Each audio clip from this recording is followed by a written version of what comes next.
Capítulo 2. La separación y la expiación. Sección 3. Tema: el altar de Dios. Solo puedes aceptar la expiación dentro de ti, liberando la luz interior. Desde la separación, las defensas se han usado casi exclusivamente para defenderse contra la expiación y mantener así vigente la separación. Generalmente esto se manifiesta como una necesidad de proteger el cuerpo. Las múltiples fantasías corporales a las que las mentes se entregan proceden de la creencia distorsionada de que el cuerpo puede usarse como un medio para alcanzar la expiación.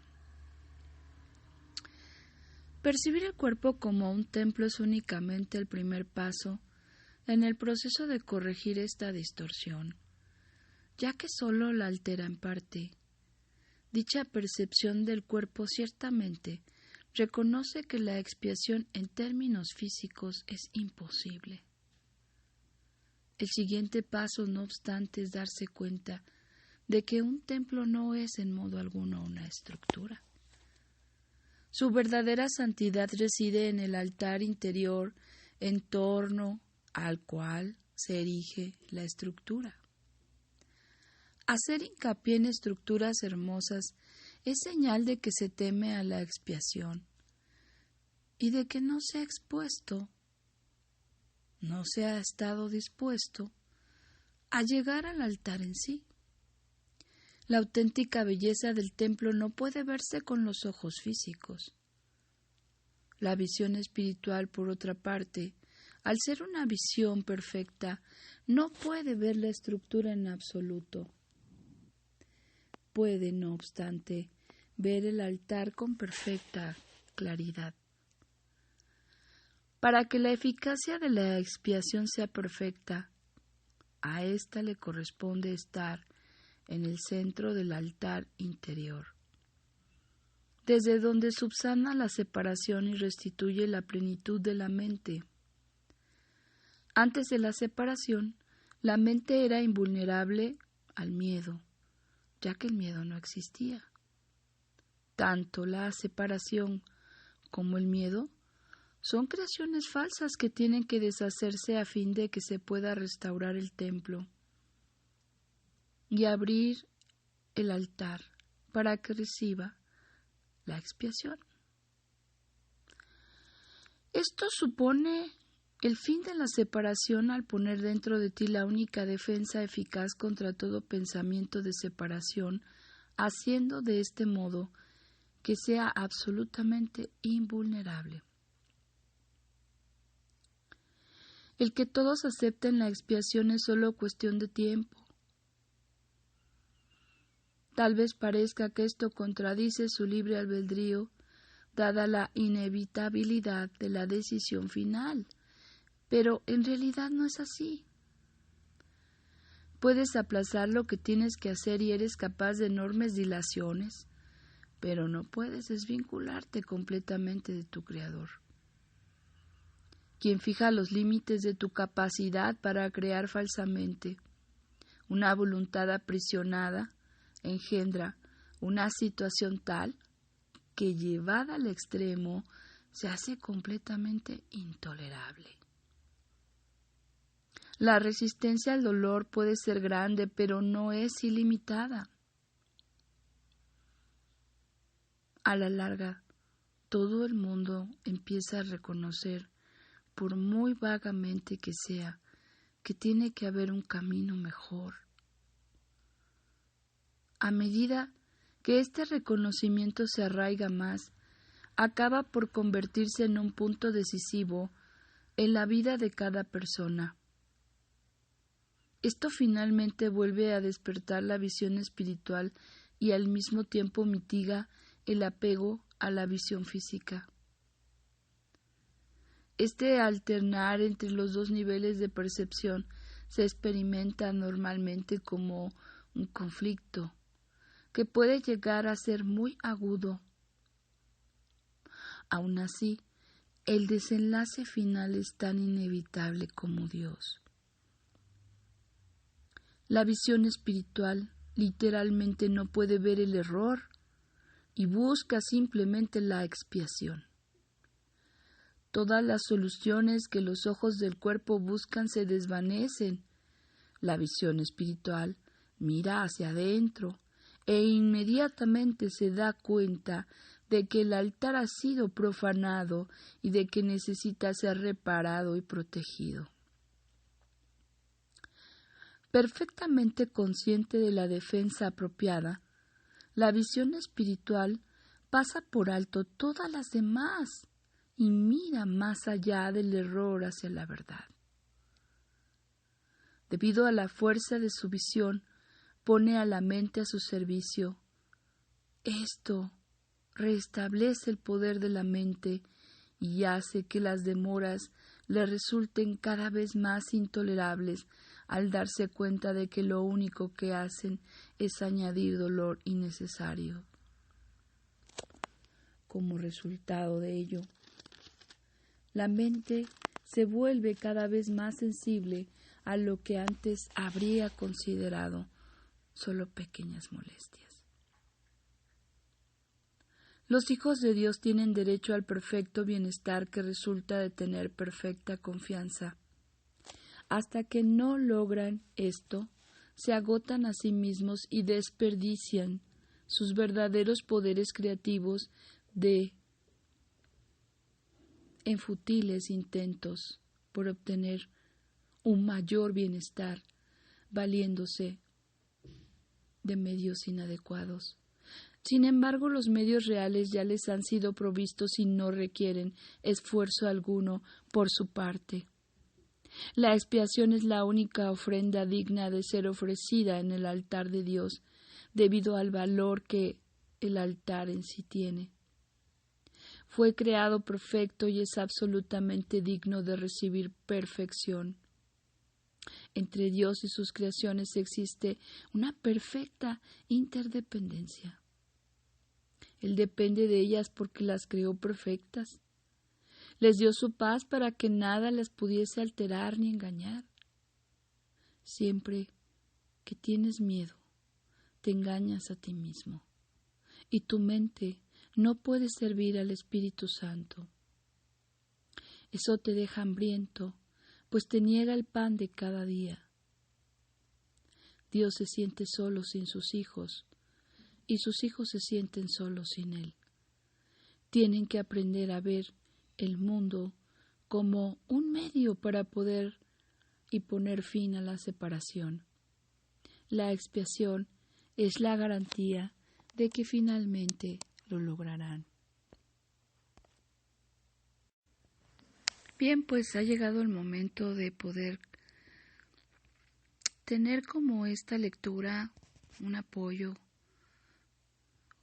como el material que estamos utilizando, pues para poder ayudarnos a ir más allá de este propósito de leer un libro, pero sobre todo de conocer cuál es el propósito de un curso de milagros. En esta sección, la número 3, se nos está hablando del altar de Dios. ¿Cuál es ese altar de Dios? Altar es una palabra que se aplica hacia un lugar, una ubicación, un punto alto, elevado. Pero también nos está hablando mucho de la palabra expiación con E mayúscula. La expiación en el curso de milagros con E mayúscula está a cargo del Espíritu Santo. La expiación con E minúscula está a cargo del pensamiento erróneo, ego. Vamos a ver el párrafo 1 de manera sencilla. Y por supuesto que al repetir tú nuevamente la lectura, ya sea leída o escuchada, cada vez más vas a darte cuenta de cómo el curso de milagros conversa con tu mente recta, está en tu conciencia, haciendo resonancia con el conocimiento de Dios, o como tú le llames, a esa fuerza que es superior a lo que tú obviamente no has creado. Bien, pues la sección dice así, párrafo 1, me dice que solo puedo aceptar la expiación dentro de mí, liberando luz interior. Esto me dice que desde la separación todas mis defensas se han usado exclusivamente para defenderme contra la misma expiación. Y obviamente así mantengo vigente la separación. ¿Cómo es que lo he logrado? A través de justificar el hecho del sufrimiento, la separación, el pensamiento de escasez. Y obviamente porque yo creo que le está resolviendo con mi propio método deductivo, con mi propio razonamiento. Estoy queriendo quitarle lo malo a lo malo y para poderle quitar lo malo a lo malo, pues tengo que estar en lo malo. Entonces, este juego suena como que no resuelvo nada por mis propias fuerzas y con esa voluntad dedicada. Entonces me dice aquí que obviamente he usado esto como una defensa. Por eso es que así se ha conservado la separación en mi mente. He necesitado proteger al cuerpo y he creído que todas las fantasías corporales a las que mi mente se entrega proceden de una creencia distorsionada de que el cuerpo lo puedo usar como un medio para alcanzar la expiación con E minúscula. Por supuesto que la expiación del ego es un procedimiento falso. Es como lo que comentaba en principio, ¿no? Quiero expiar, quiero sacar de esto, verlo y exponerlo como algo que yo mismo puedo deshacerlo, pero no es así. Entonces he percibido al cuerpo como un templo, como el único lugar a donde se resuelve y se disuelve.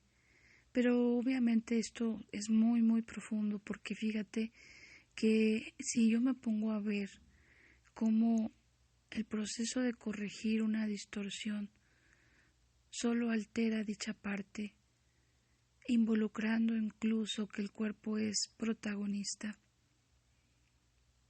¿cómo podría permitir que la percepción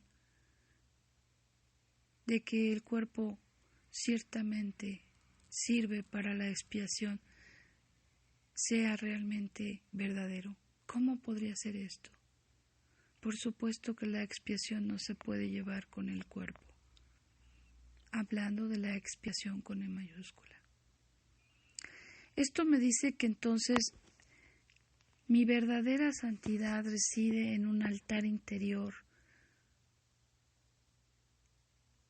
Y obviamente me está hablando de que la auténtica belleza de ese templo no se puede ver con los ojos físicos.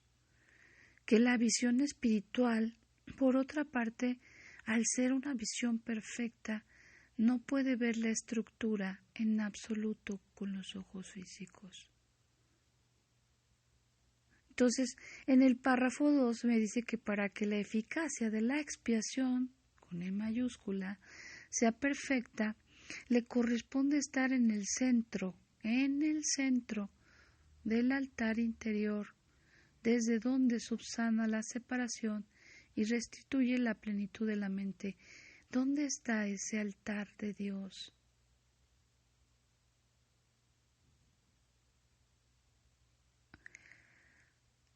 Donde no hay separación, donde no hay invulnerabilidad, donde no hay miedo, donde no hay creaciones falsas. Ahí está, en el altar de Dios, donde el templo se ha restaurado y se ha abierto ese altar para poder recibir la expiación. Es una forma muy metafórica de decir que desde lo más impecable de mi mente se encuentra la expiación.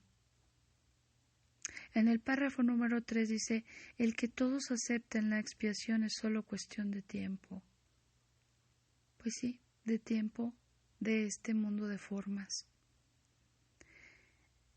Y dice que tal vez parezca que esto contradice mi libre albedrío, dada la inevitabilidad de la decisión final, pero pues en realidad esto no es así.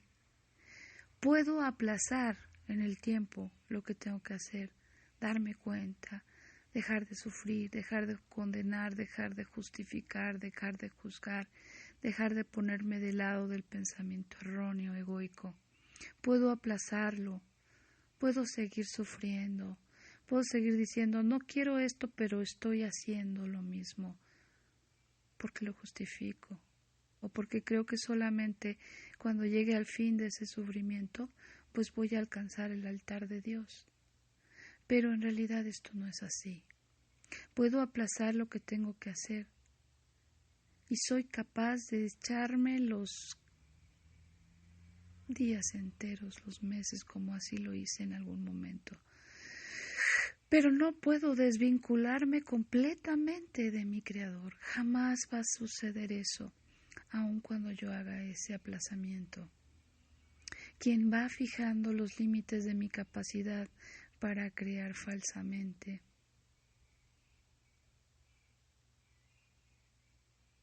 ¿Quién es? La idea equivocada de que puedo aplazar. Esa es la respuesta.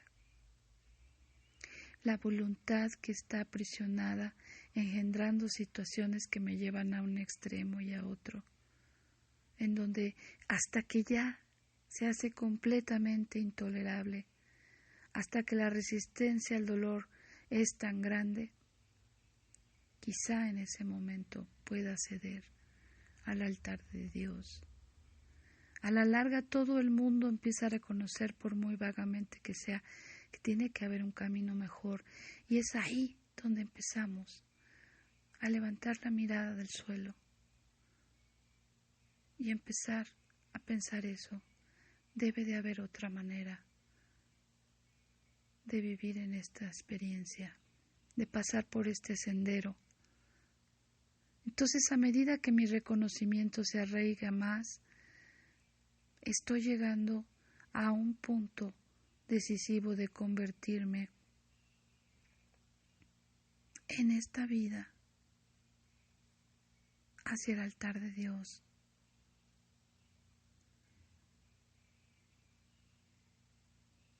Y esto finalmente vuelve a despertar mi visión espiritual, mitiga el apego a la visión física, y entonces en vez de mirar afuera, comienzo a mirar adentro. Entonces este alternar entre los dos niveles de percepción, entre lo que estoy viendo internamente y lo que estoy viendo externamente, se experimentan como un conflicto. Puede llegar a ser muy agudo, pero aún así el desenlace final es tan inevitable como Dios, y el desenlace final es el altar con Él. La visión, en el párrafo 4, la visión espiritual literalmente no puede ver el error y busca simplemente la expiación. Esto me queda muy claro debido a que no puedo, por más que trate de que la visión espiritual vea, mira cuál es el error, es el odio, es el rencor, es la pereza, es la escasez, es el dolor, es la enfermedad, lo que sea egoico, por más que yo trate de exponerlo para que sea visto como error, para la visión espiritual no puede tener realidad, pero sí se busca la expiación. Sí se puede obtener la expiación. Todas las soluciones que los ojos del cuerpo buscan se desvanecen. Y la visión espiritual mira hacia adentro e inmediatamente se da cuenta que el altar ha sido profanado y de que necesita ser reparado y protegido. Seguramente pudieras darte cuenta practicando este curso que así va siendo. Ya no estás a gusto con los juicios, ya no convives con la historia de un pasado, ya no tienes ganas de contarte más y más hacia otros y dejar que otros también te cuenten historias de dolor. Todas las soluciones de los ojos del cuerpo buscan y se desvanecen. La visión espiritual mira hacia adentro y así es como se da cuenta que el altar ha sido profanado. Perfectamente consciente de la defensa apropiada, la visión espiritual pasa por alto todas las demás y mira más allá del error hacia la verdad. Entonces, una vez yo estoy dispuesto a la expiación, a entregarme a la expiación, puedo permitir que la visión espiritual pase por alto todos esos errores y me lleve a la verdad. Ahora, debido a la fuerza de su visión, pone a la mente a su servicio, es decir, de inmediato estoy dispuesto a soltar. De inmediato la mente se conecta con ese gran sentir. Recordemos que esto no puede funcionar a nivel intelectual, simplemente con pensarlo, saberlo y memorizarlo. Esto se tiene que llevar a la práctica porque la vivencia es un sentir constante. Y además ayuda a mi mente a restablecer ese poder que tiene para que ya no tenga demoras. Y el resultado, ¿cuál va siendo? Que cada vez yo voy a ser más intolerable al dolor, a ese dolor innecesario. Entonces, como resultado, ¿qué crees que pasa? Pues que la mente se vuelve más sensible a lo que antes consideraban que eran pequeñas molestias. Hoy te puedes dar cuenta que no las puedes tolerar más, porque no solo son intolerables, sino que ya no son concebibles ni aceptables. En el párrafo 5 y último, los hijos de Dios tienen derecho al perfecto bienestar que resulta de tener perfecta confianza. Y hasta que no se logra esto,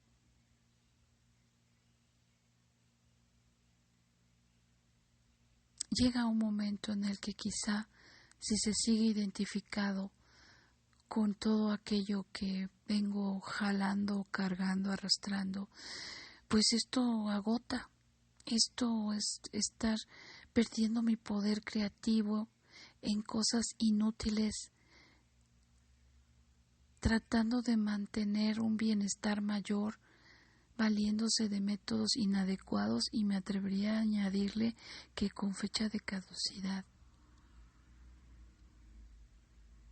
Sin embargo, los medios reales ya nos han sido provistos y no requieren de que nos esforcemos. Solamente la expiación es la única ofrenda digna de ser ofrecida en el altar de Dios. Si verdaderamente te ofreces a la expiación, puedes entender el sentido que tiene el altar de Dios, encontrar el valor que tiene el altar de Dios. Este fue creado perfecto y es absolutamente digno de recibir perfección. Entre Dios y sus creaciones existe una perfecta interdependencia. Él depende de ellas porque las creó perfectas. Les dio su paz para que nada las altere ni las engañe. Entonces, cuando yo tengo ese miedo, cuando estoy percibiendo miedo, me estoy engañando a mí misma. Y mi mente no puede estar al servicio del Espíritu Santo porque me estoy manteniendo ocupada. Es igual a que si alguien me llama y yo le pospongo el atenderle porque no puedo. Estoy sintiendo miedo. estoy en completa identificación. ¿Cómo puedo estar al servicio del Espíritu Santo? Estar al servicio del Espíritu Santo es dejar que el Espíritu Santo obre en mi mente y esas percepciones de dolor y de ilusión sean desvanecidas. Dios se siente solo sin sus hijos y sus hijos se sienten solos sin Él. Entonces, como tal, hay una interrelación siempre. Tenemos que aprender a ver el mundo como un medio para poner fin a la separación. La expiación es la garantía de que finalmente lo lograremos. Así termina este maravilloso texto. Muchas gracias por tu compañía, a todos los compañeros, estudiantes milagreros de un curso de milagros. Nos escuchamos en el siguiente tema. Gracias.